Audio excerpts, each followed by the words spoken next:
أيوه بالضبط، زي ما قريت كده، نعمة الألم، مستغرب؟ طب تعالَ أفهّمك، تخيّل جسمك من غير ألم خالص، تحُط إيدك على النار وما تحسّش، ييجي لك زايدة وما تحسّش، ييجي لك تسوّس وما تحسّش، عارف هيحصل إيه؟ هييجي لك حرق من الدرجة التالتة ومش هتكون حاسس بأي ألم، الزايدة هتنفجر جواك ومش هتحس بأي ألم، وكمان التسوّس هينتشر في أسنانك كلّها ومش هتحس بأي ألم غير بعد فوات الأوان. الألم هو إنذار من ربنا، هو اللي بيقول لك الحق نَفْسك في حاجة بايظة هنا. يعني مش بس بيدّيك إنذار، لأ، وبيحدد لك المكان اللي فيه مشكلة. سبحان الله، نعمة كبيرة، لولا الألم ما كناش عرفنا نعالج من البداية.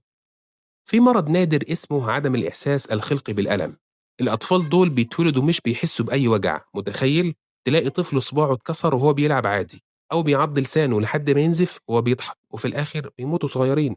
عرفت بقى ليه الألم نعمة؟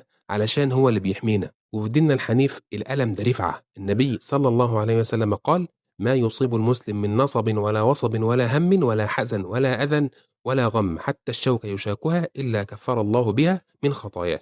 يعني كل وجع بتتوجعه ذنوب بتُقع ودرجات بتطلع. طب إزاي نتعامل مع الألم؟ أول حاجة اصبر، إنما يوفى الصابرون أجرهم بغير حساب.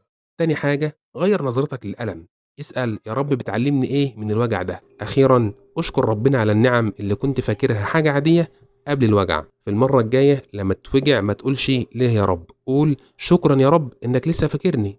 الألم مش عقاب، الألم رسالة. ما تنساش صلّي على النبي صلى الله عليه وسلم. كان معكم دكتور أحمد أبو المعاطي ودي قناة دكتور دايت. سلام.